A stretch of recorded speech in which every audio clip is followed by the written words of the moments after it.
కాంగ్రెస్ ప్రభుత్వం రైతులను నమ్మించి గొంతు కోసిందని మాజీ మంత్రి ఎమ్మెల్యే హరీష్ రావు తీవ్ర ఆగ్రహం వ్యక్తం చేశారు. కేబినెట్ నిర్ణయంతో రైతాంగాన్ని మరోసారి దగా చేసిందని ధ్వజమెత్తారు. రైతు భరోసా కింద ఎకరానికి ప్రతి సీజన్లో 7,500 రూపాయల చొప్పున ఇస్తామని చెప్పి 6,000కు కుదించారని మండిపడ్డారు. కాంగ్రెస్ మోసపూరిత వైఖరికి ఇది పరాకాష్ట, మోసానికి పర్యాయ పదం రేవంత్ రెడ్డి అనేది ఇవాళ నగ్నంగా బయటపడిందని ఫైర్ అయ్యారు. కేసీఆర్ మానసపుత్రిక ప్రపంచమే మెచ్చిన రైతు బంధు స్ఫూర్తికి వ్యతిరేకంగా ఈ రోజు కేబినెట్ నిర్ణయాలు తీసుకుందని అన్నారు. తెలంగాణ రైతాంగం ఈ ద్రోహాన్ని క్షమించదని హరీష్ రావు చెప్పారు.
కాంగ్రెస్ అంటేనే నయవంచన, మోసం అనేది కాంగ్రెస్ పార్టీ రక్తంలోనే ఉంది. మరోసారి రైతులకు ఢోకా ఇచ్చింది కాంగ్రెస్ పార్టీ. రైతు భరోసా విషయంలో మళ్లీ మాట తప్పింది. ఇదే అంశానికి సంబంధించి మనతో స్పందించేందుకు బీఆర్ఎస్ నేత కృష్ణ గారు ఫోన్ లైన్లో సిద్ధంగా ఉన్నారు. నమస్తే అండి. నమస్కారం. రైతు భరోసా పథకం కింద ఏడాదికి ఎకరానికి 12,000 మాత్రమే ఇస్తామని ప్రకటించారు సీఎం రేవంత్. ఈ విషయాన్ని ఎట్లా అర్థం చేసుకోవాలి? ఓట్లు పడక ముందు ఒక మాట, ఓట్లు పడ్డాక ఇంకొక మాట. ఓట్లు పడక ముందు వ్యవసాయ డిక్లరేషన్లు వరంగల్లో సభలు పెట్టి అగ్రికల్చరల్ డిక్లరేషన్ అని చెప్పి అసలు ఫస్ట్ ఈ దేశంలోనే మొట్టమొదలు ఒక గొప్ప స్కీమ్, ఒక రైతు బంధు అనే స్కీమ్ మొదలైన తర్వాత దాన్ని కేవలం డబ్బులు పెంచి ఆశ చూపెట్టి రైతుల ఓట్లు తీసుకొని వచ్చారు. దానికోసం గ్యారంటీ కార్డులని ఊరూరా ప్రతి ఒక్క రైతుకి డిజిటల్ కార్డులు కూడా ఇచ్చారు. రాహుల్ గాంధీ సంతకం, సోనియా గాంధీ గారి ఫోటోతోని కూడా. కానీ నిన్న కేటీఆర్ గారు ప్రెస్ మీట్ పెట్టి 2024లో అసలు మీరు ఒక్క రూపాయి కూడా విడుదల చేయలేదు. ఏమైంది? రైతు బంధు లేకుండా పోయింది. రైతు బంధుకు రామ్ అని కేసీఆర్ గారు ఏదైతే గతంలో కాంగ్రెస్ ప్రభుత్వం పుసుక్కని ప్రజలు రైతులు ఓట్లేస్తే రామ్ అవుతుంది అని అన్నట్టే రైతు బంధును ఆపేశారు. 2024లో ఒక్క రూపాయి, 2 పంటలకు ఒక్క రూపాయి కూడా విడుదల కాలేదు. నిన్న అదే విషయం ప్రెస్ మీట్ లో కేటీఆర్ గారు చెప్పారు. అంతేకాకుండా ప్రతిసారి ఈ అర్జీలు పెట్టుకునేది ఏంటి, ఈ దరఖాస్తులు పెట్టుకునేది ఏంటి, మొన్ననే ప్రజాపాలన ఫామ్స్ అని ప్రతి ఒక్క ఫామ్లు 1,06,00,000 ఫామ్లు సేకరించారు. అందులో రైతు భరోసా అనే పాయింట్ కూడా ఉండే. దాన్ని నిన్న బహిరంగంగా కేటీఆర్ గారు పెట్టారు. ఊరూరా పోస్టర్లు కూడా పడుతున్నాయి. ఈ సంవత్సరం 17,500 రూపాయలు ప్రతి ఎకరానికి రైతుకు రాలేదని. ఇక దీంట్లో డ్యామేజ్ కంట్రోల్ కోసం రేవంత్ రెడ్డి గారు బయటకు వచ్చి ఇవాళ ప్రెస్ మీట్ పెట్టారు. కానీ అది కూడా దారుణం ఏంటిది? యూటర్న్, పెద్ద మోసం, పెద్ద దగ. 15,000 రూపాయలు కాదు, 12,000 రూపాయలు ఇస్తామని ఒకవైపు ఒక సంవత్సరం మొత్తం మింగేసారు. ఇప్పుడు 12,000 రూపాయలు, అది కూడా ఒక సాగు భూమి అని. ఇవాళ ప్రతి ఒక్క అగ్రికల్చరల్ ఆఫీసర్ కి తెలుసు, పంచాయత్ కార్యదర్శులకు తెలుసు గ్రామ స్థాయిలో ఎంత సాగు భూమి ఉంది, ఎవరెవరు పంట పండిస్తున్నారు, ఏ పంట పండిస్తున్నారు అని పూర్తి డీటెయిల్స్ ఉన్నాయి. ఇదంతా కూడా తాత్సారం చేయడానికి, మోసం చేయడానికి ఆ 12,000 అనే ప్రకటన ఇలా మళ్ళా రేపు రైతులందరూ కూడా నిరసనలు తెలుపుతారు. అది కూడా ఇచ్చేటట్టు లేరు. సో కాంగ్రెస్ పార్టీ అంటే మోసం. దీనికి రాహుల్ గాంధీ సమాధానం చెప్పాలి. ఎందుకంటే ఆయన వచ్చి విడుదల చేసిండు ఈ అగ్రికల్చర్ డిక్లరేషన్ అని. ఎందుకు ఇంత మోసకారి ప్రభుత్వం ఉన్నది అనేది ఇవాళ ఇచ్చిన మాటకు కట్టుబడి ఉండాలి. 15,000 రూపాయలు ఇది ఇవ్వాలి. గత సంవత్సరంది కూడా ఏదైతే ఇయ్యలేదో అది కూడా విడుదల చేయాలని బీఆర్ఎస్ పార్టీగా డిమాండ్ చేస్తున్నాం. ఖచ్చితంగా రైతులందరూ కూడా కాంగ్రెస్ పార్టీ నాయకుల మీద తిరగబడుతున్నారు. 14 నెలల పాటు సుదీర్ఘంగా వెయిట్ చేసిన రైతులకు ఈ సంక్రాంతికి కాంగ్రెస్ సర్కారు భారీ షాక్ని ఇచ్చిందని చెప్పుకోవాలి. కనీసం ఇప్పుడు ఇన్ని గంటల పాటు కొనసాగినటువంటి కేంద్ర కేబినెట్లో కనీసం రైతుకు సంబంధించి ఒకే ఒక విషయం వెల్లడించారు. అది కూడా సంవత్సరానికి 12,000 ఇస్తామని. అంటే 2 సీజన్లకు కలిపి, అంటే ఒక సీజన్కి 6,000, ఇంకో పంటకు 6,000, అంటే 2 పంటలకు కలిపి కూడా 12,000 ఇస్తామన్నాడు. ఇది ఎలాంటి ద్రోహానికి దారితీస్తుంది? ప్రత్యేకించి కౌలు రైతుల గురించి ఏం మాట్లాడలేదు, రైతు బీమా గురించి కూడా మాట్లాడలేదు. మొత్తంగా రైతులకు సంబంధించి ఇది ఎలాంటి నమ్మక ద్రోహంగా మనం అభివర్ణించుకోవచ్చు? శోభన్ గారు పోయిన సంవత్సరంలోనే చూసినాం. సంక్రాంతి అన్నారు, సంక్రాంతి పోయింది. తర్వాత హోలీ వస్తుంది, హోలీకి చేస్తామన్నారు, హోలీ పోయింది. ఉగాది నూతన పండుగ మన కొత్త సంవత్సరం అని చెప్పారు, ఉగాది పోయింది. ఆ తర్వాత దసరా అన్నారు, దివాళీ అన్నారు, అన్ని పండుగలు పోయినాయి. ఆ సంవత్సరాన్ని మింగేశారు. ఆ సంవత్సరంలో ఒక్క రూపాయి కూడా విడుదల చేయలేదు. ఇప్పుడు మీరు అన్నట్టు కరెక్ట్, వాస్తవము. చాలా స్పష్టంగా కూడా రేవంత్ రెడ్డి గారు ఏమని ప్రకటన చేసిర్రు, మీరు మాకు ఓట్లు వేస్తే ఎన్నికల ముందు కేసీఆర్ గారి 10,000 వస్తాయి, మీరు కాంగ్రెస్ ప్రభుత్వాన్ని తీసుకొని వస్తే 15,000 రూపాయలు వస్తాయని చెప్పారు. అంత స్పష్టమైన హామీ ఇచ్చి ఓట్లు తీసుకున్న తర్వాత ఇవాళ వెన్నుపోటు కదా రేవంత్ రెడ్డి నమ్మిన రైతులందరినీ కూడా వెన్నుపోటు పొడిచిండు. ఇంకోటి, రైతు కూలీల విషయం మీద దానికి చట్టబద్ధత ఉండదు, ఇబ్బందులు అయితే ఇవన్నీ చెప్పినప్పుడు కూడా రైతు కూలీలకు కూడా ఇస్తాము అని చెప్పారు. ఏమైంది ఇవాళ రైతు కూలీలకు? ఇది ఒకటే కాదు, బట్టి విక్రమార్క గారు ఉప ముఖ్యమంత్రి గారు డిసెంబర్ 28 మా కాంగ్రెస్ ఆవిర్భావ దినోత్సవం 12,000 రూపాయలు భూమి లేని నిరుపేదలకు అందరికి కూడా ఇస్తామని చెప్పారు. ఏమైంది? డిసెంబర్ 8 అయిపోయి కూడా వారం అయిపోయింది, లేవు. అవి కూడా 12,000 రూపాయలు రాలేదు. దాని గురించి కూడా మాట్లాడలేదు. ఇంకెన్ని రోజులు ఈ మోసం చేసుకుంటా 100 రోజుల్లోనే 100 రోజుల్లో ప్రజాపాలన చేసి చూపిస్తాం, అన్ని గ్యారెంటీలు చేసి చూపిస్తామని చెప్పారు. సంవత్సరం చూసిర్రు ప్రజలు. ఇవాళ ఓపికగా బీఆర్ఎస్ ప్రతిపక్షం నుండి కూడా ఓపికగా మీకు సమయం ఇచ్చినాం, సంవత్సరం అయిపోయింది. ఇప్పుడు ఏం చేసిర్రు? అన్ని యూటర్న్లు, చెప్పిన ఫిగర్ ఒకటి, చెప్పిన హామీ ఒకటి, దాని తర్వాత అన్ని కూడా కోతలు. రుణమాఫీ కూడా చూసినాం. రుణమాఫీ చేయాల్సింది ఎంతమందికి చేసిర్రు మీరు? చెప్పింది 40,000 కోట్లు, ఆఖరికి చూస్తే బ్యాంకర్ల దగ్గర విడుదలైంది కేవలం 8,000 కోట్లు మాత్రమే. మిగతా ఊర్లలో ఒక్కొక్క ఊర్లలో 100 మందికి రాని పరిస్థితి, కేవలం 10ల సంఖ్యలో ఇచ్చారు ఒక్కొక్క ఊర్లో. సో సేమ్ రుణమాఫీ ఎట్లా గాలి కొదిలేసి హామీ ఇచ్చి అయిపోయింది అని చెప్పిదో, ఇవాళ రైతు బంధు, రైతు భరోసాను కూడా అదే చేసిన పరిస్థితి.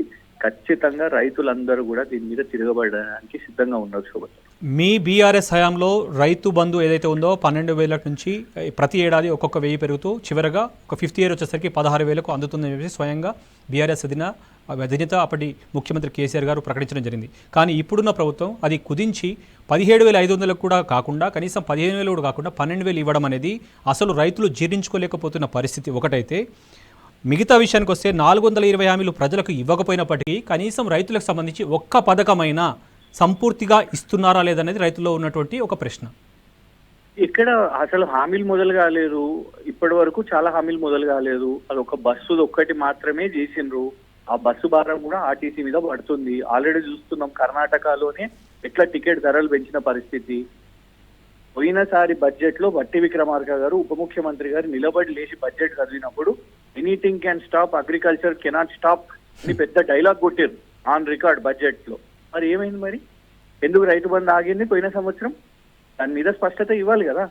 ఇంకా ఎన్నో విషయాలు కూడా, యువశక్తి అని యువతకు కూడా 5 లక్షల రూపాయలు, ఇట్లా చాలా 420 హామీలు కూడా ఇవన్నీ కూడా ఇచ్చారు. అవి ఏవి కూడా అమల్లో లేవు. చేస్తాం సంక్రాంతి, ఈ పండుగ ఆ పండుగ, ఈ గుడి ఆ గుడి, ఈ దేవుడు ఆ దేవుడు అని ఒట్లు పెట్టి వాళ్ళందరినీ నిండా ముంచారు.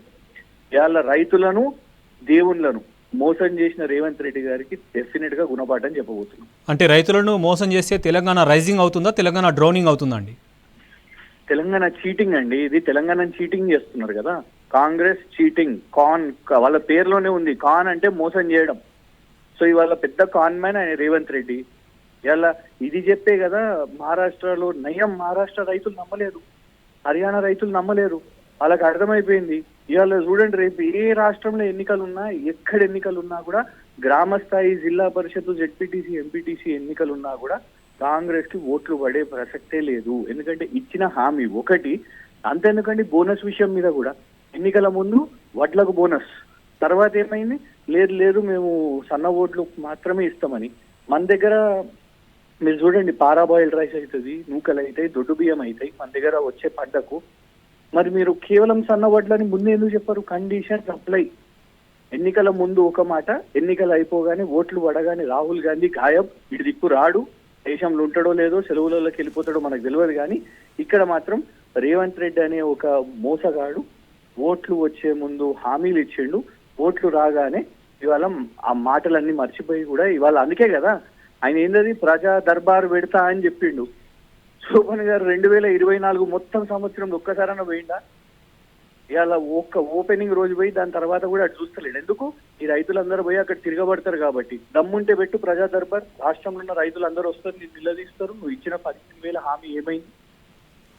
ఒక పక్కన రైతు బంధు ఇన్ టైంలో అందక రైతులు ఆత్మహత్యలు చేసుకుంటుంటే ఇలాంటి సిచ్యువేషన్స్లో ఇంత ఏడాదిన్నర కాలం పాటు కూడా వేచి చూపించి రైతులకు షాక్ ఇచ్చే పరిస్థితిని జీర్ణించుకోలేకపోతున్న ప్రభుత్వం ఈ రైతుల పట్ల అంటే ఏ రకంగా చూస్తుంది అనుకోవచ్చు? రైతుల ఆత్మహత్యలు 500 దాటినాయి శోభన్ గారు. ఆటో డ్రైవర్ల ఆత్మహత్యలు జరుగుతున్నాయి. ఆటో డ్రైవర్లకు కూడా 12,000 రూపాయలు ఇస్తాము అని చెప్పారు. ఇవాళటి వరకు 1 రూపాయి ఇవ్వలేదు వాళ్ళకు. సంవత్సరం అయిపోయింది, వాళ్ళు ఆత్మహత్యలు చేసుకున్న పరిస్థితి. చేనేత కార్మికుల ఆత్మహత్యలు మళ్ళా మొదలైనవి. ఇవాళ చూస్తున్నాం, అక్కడ గురుకుల పాఠశాలల్లో అక్కడ మరణాలు అవుతున్నాయి. ఇన్ని అవుతున్నా కూడా వీటి గురించి మాట్లాడే ధైర్యం, నైతికత ఇవాళ కాంగ్రెస్ ప్రభుత్వంలో రేవంత్ రెడ్డిలో లేదు, రాహుల్ గాంధీకు అంతకు లేదు. సో డెఫినెట్ గా ఇవన్నీ అంశాలు కూడా రేపు ఏ స్థానిక స్థాయి సంస్థ ఎన్నికలు వచ్చినా కూడా ఇవి రిఫ్లెక్ట్ కాబోతున్నాయి. కానీ బాధాకరం ఏంటంటే ఒక ఆదర్శవంతమైన తెలంగాణ రాష్ట్రం ఎవరినైతే చూసి ఇతరులు పథకాలు మొదలుపెట్టిర్రు, ఒక రైతు బంధుని చూసి కిసాన్ సమ్మాన్ నది, మన వెస్ట్ బెంగాల్లో కృషక్ బంధు, ఇట్లాంటి పథకాలు మొదలైనయో ఇవాళ అలాంటి తెలంగాణ రాష్ట్రాన్ని ఈ మోసమైన కాంగ్రెస్ ప్రభుత్వం ఏ స్థాయికి దిగజారుస్తుంది అనేది రాష్ట్రము కిందికి పోతుంది కదా అని వాళ్ళ బాధేస్తున్నది. కేంద్రంలో రైతులు అడిగిన డిమాండ్లు అడిగితే అక్కడ అణచివేసే ధోరణి కనిపిస్తుంది. ఇక్కడ బీజేపీ నాయకులు అసలు సీఎం రేవంత్ చేస్తున్న మాటలకు అసలు ఎలాంటి సపోర్ట్ చేయరు, లేదంటే రైతుల పక్షాన ఎలాంటి సపోర్ట్ చేయరు. సో ఎలా అర్థం చేసుకోవాలండి?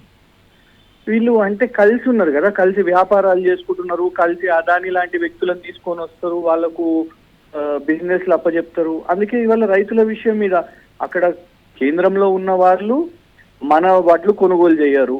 కేసీఆర్ గారు ముఖ్యమంత్రిగా ఉన్నప్పుడు కేబినెట్ తో సహా ఎమ్మెల్యేలతో సహా కేంద్రం మీద రైతుల కోసం పోరాటం చేసిర్రు. అప్పుడే దేశవ్యాప్తంగా రైతు చట్టాలపై అక్కడ పోరాటాలు నడిచినాయి. సేమ్ ఇవాళ కాంగ్రెస్ ప్రభుత్వం కూడా రైతులకు వ్యతిరేకంగానే పనిచేస్తున్నది. ఇవాళ ఏ నిర్ణయాలు అయితే ఆయన తీసుకుంటుండో రైతుల వ్యతిరేకంగానే. నువ్వు వచ్చుడు నీళ్లు కావాలన్నా కేసీఆర్ గారు బయటికి వచ్చినాక కేఆర్ఎంబి విషయం మీద మాట్లాడదు. కేటీఆర్ గారు ఎమ్మెల్యేలను అందరినీ తీసుకొని పోతే నీకు అప్పుడు సోయి వచ్చి నువ్వు నీళ్లు తీసుకున్నావు. అప్పటి వరకు నువ్వు లిఫ్ట్ కూడా చేయలేదు నీళ్లు. నువ్వు అసలు రైతుల కోసం ఏం పని చేసినావని. రైతు బంధు ఇవ్వకపోతివి, రైతు బీమా సకాలంగా వస్తలేదు, వరదలు వస్తే కూడా వాళ్ళ పంట నష్టం ఇయ్యలేదు నువ్వు. ఇటువైపు వాళ్ళు కనీసం నీళ్లు, ఇవాళ రేపు కరెంటు సమస్య మళ్ళీ రాబోతున్నది. ఇన్ని అంశాల మీద ఉన్నప్పుడు నీ బాధ్యత ఏంటిది? ఇవాళ ఎటువైపు నువ్వు ఆలోచిస్తున్నావు? ఒక కన్సల్టేషన్స్ ఎవరైనా ఉన్నాయా కనీసము? వ్యవసాయం పట్ల మాత్రం పూర్తిగా నిర్లక్ష్య వైఖరి రేవంత్ రెడ్డి ప్రభుత్వం కనబడుతుంది శోభన్ గారు. రైట్. చివరిగా రైతులకు మీరు ఎలాంటి సపోర్ట్ చేయబోతున్నారు, ఎలాంటి ధీమా వ్యక్తం చేస్తున్నారు? డెఫినెట్ గా ఊరూరా పోరాటం చేయాల్సిన అవసరం ఉంది. ఇచ్చిన మాటకు కట్టుబడి ఉండాలి. వాళ్ళు చెప్పిన 15,000 రూపాయలు ఇవ్వాలి. పోయిన సంవత్సరం ఏదైతే నష్టం జరిగిందో దాన్ని కూడా డిపాజిట్ చేయాల్సిన అవసరం ఉన్నది. ఎందుకు తీసుకుంటున్నావు? నువ్వు 130,000 కోట్లు ఒకటే సంవత్సరంలో రికార్డు స్థాయిలో నువ్వు అప్పు చేసినావు. ఇంకో 30,000 కోట్లు నువ్వు రిజర్వ్ బ్యాంక్ ఆఫ్ ఇండియా దగ్గర నుంచి అప్పులు తీసుకుంటున్నావు. ఈ అన్ని పైసలు ఎక్కడికి పోతున్నాయి?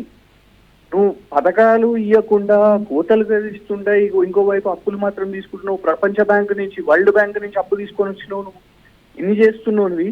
మరి ఆ డబ్బులు ఎటుపోతున్నాయి అనేది మాత్రం డెఫినెట్ గా నిలదీస్తాం. ఎలాగైతే రైతుల కోసం, కొడంగల్ రైతుల కోసం బీఆర్ఎస్ పార్టీ నిలబడ్డదో ఈ సమయం వచ్చింది రాష్ట్ర వ్యాప్తంగా రైతు భరోసా నిలబడాలి. వాళ్ళు తెచ్చిన రైతు భరోసా, మనం పెట్టిన రైతు బంధు కాకుండా వాళ్ళు రైతు భరోసా ఏదైతే తెచ్చినో అది పూర్తిగా ఇచ్చిన మాట ప్రకారం ఫుల్ఫిల్ చేసే విధంగా ఖచ్చితంగా పోరాడతాం రైతులు. రైట్. థ్యాంక్ యూ అండి మీ స్పందన తెలియజేసినందుకు.